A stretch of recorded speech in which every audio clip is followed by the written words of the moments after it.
महाराष्ट्र के रण में उतरे हरियाणा के मुख्यमंत्री नायब सैनी ने कांग्रेस पर झूठे वादे करने का आरोप भी लगाया।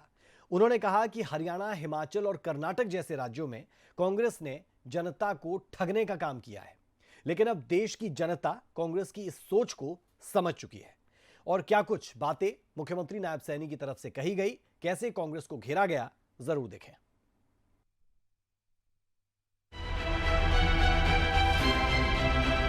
2 दिनों के चुनाव प्रचार में महाराष्ट्र पहुंचे मुख्यमंत्री नायब सैनी ने कांग्रेस को घेरने में कोई कोर कसर नहीं छोड़ी।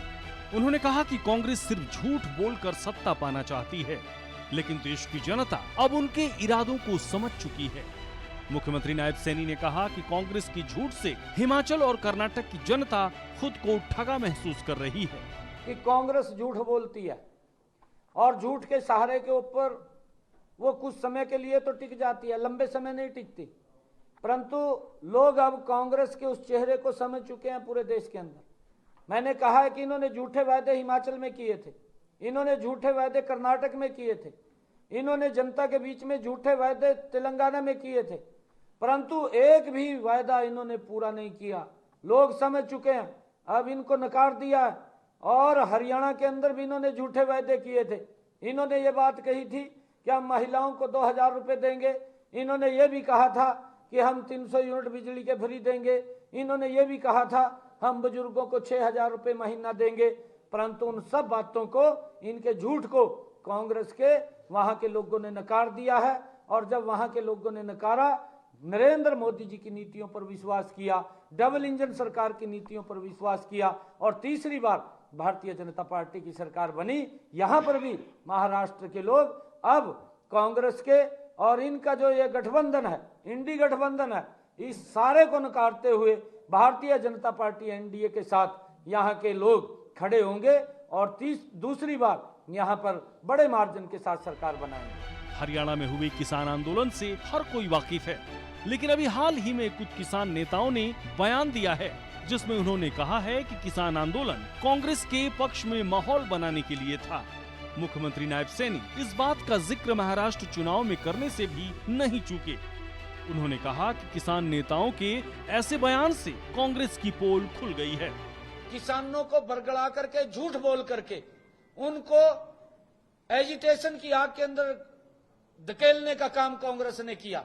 आज उनका चेहरा सामने आ गया।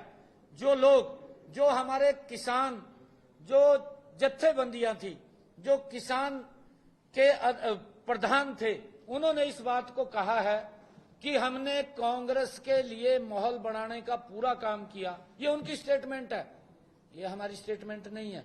जो लोग एजिटेशन के ऊपर बैठे थे किसान, कि कांग्रेस के पक्ष में हमने पूरा माहौल बनाने का काम किया, परंतु कांग्रेस उसको कैच नहीं कर पाई।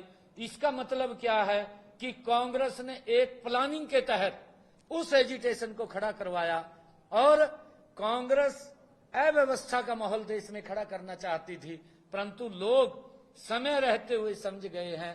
आज मोदी जी की विकास की नीतियों के साथ जुड़ करके इस देश को आगे बढ़ाना चाहते हैं।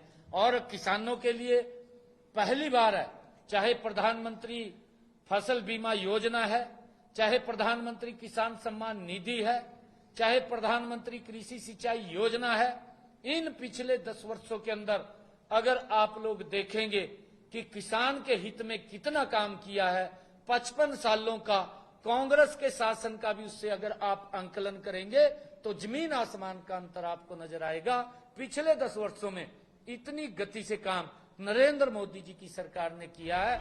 आरक्षण के मुद्दे पर राहुल गांधी को घेरते हुए मुख्यमंत्री नायब सैनी ने कहा कि कांग्रेस आरक्षण विरोधी पार्टी है। कांग्रेस गरीबों को सिर्फ वोट के लिए इस्तेमाल करती थी। कि अमेरिका में जाकर के राहुल गांधी साहब बोलते हैं, प्रेस के अंदर बयान देते हैं कि अगर हमारी सरकार आती, आरक्षण को कांग्रेस खत्म करती। ये दो चेहरे कांग्रेस के, एक तरफ इनका ये चेहरा कि मोदी संविधान को खत्म करेगा और दूसरी तरफ ये स्वयं आरक्षण को खत्म करने की बात करते हैं। ओबीसी के आरक्षण की अगर बात करें, कांग्रेस ओबीसी के विरोधी रही है। स्वर्गीय राजीव गांधी की लोकसभा के अंदर आधे घंटे से भी ज्यादा की डिबेट है, जिसके अंदर उसने कि ओबीसी समाज को आरक्षण न मिले उसके लिए कड़ा विरोध किया है। और जवाहरलाल नेहरू ने तो मुख्यमंत्रियों को पत्र लिखे हैं आरक्षण को खत्म करने के, क्योंकि कांग्रेस की लगातार की मंशा रही है गरीब व्यक्ति को वोट के लिए इस्तेमाल करो और फिर उनके हालात के ऊपर उसको छोड़ दो, शोषण करो, भ्रष्टाचार करो, भ्रष्टाचार के बाद विकास के सभी कामों को रोकने का काम ये कांग्रेस पार्टी करती है। इस दौरान नायब सैनी ने आम आदमी पार्टी को भी निशाने पर लिया। उन्होंने कहा कि कांग्रेस और आप दोनों आपस में मिले हुए हैं। आम आदमी पार्टी कांग्रेस से भी भ्रष्टाचारी ज्यादा पार्टी है और दोनों के दो आपस में मिले हुए हैं।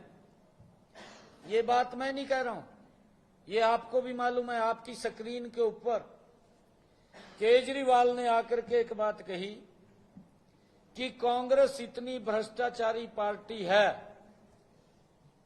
मैं अपने बच्चों की कसम खाता हूं, पब्लिक के बीच में बात कही, आपकी स्क्रीन पे बात कही कि कांग्रेस इतनी भ्रष्टाचारी पार्टी है कि मैं बच्चों की कसम खाता हूं, मैं कभी भी इससे समझौता नहीं करूंगा। ये बात केजरीवाल ने कही। एक मिनट मैं बात कर लूं, पूरी आपकी सुनूंगा।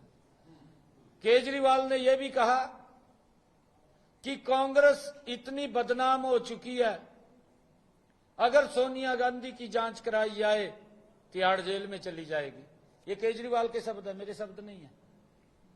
परंतु जो एक दूसरे को पानी पी पी करके गाली देते थे वो आपस में गले मिल गए। किस लिए मिले? इसलिए मिले कि मोदी जी भ्रष्टाचार को लेकर के जीरो टॉलरेंस पे काम कर रहे हैं और ये घमंडिया गठबंधन के लोग जो इकट्ठे हुए हैं, इनके चेहरे देखिए सबके, एक भी चेहरा ऐसा नहीं है जिसके ऊपर भ्रष्टाचार को लेकर के एफआईआर दर्ज न हो। महाराष्ट्र चुनाव में बीजेपी ने अपनी पूरी ताकत लगा रखी है, जिसमें कांग्रेस को घेरने में कोई कोर कसर नहीं छोड़ी जा रही है। मुख्यमंत्री नायब सैनी ने भी विभिन्न मुद्दों पर कांग्रेस को घेरते हुए अपनी पूरी भड़ास निकाली। ब्यूरो रिपोर्ट, सूर्या समाचार।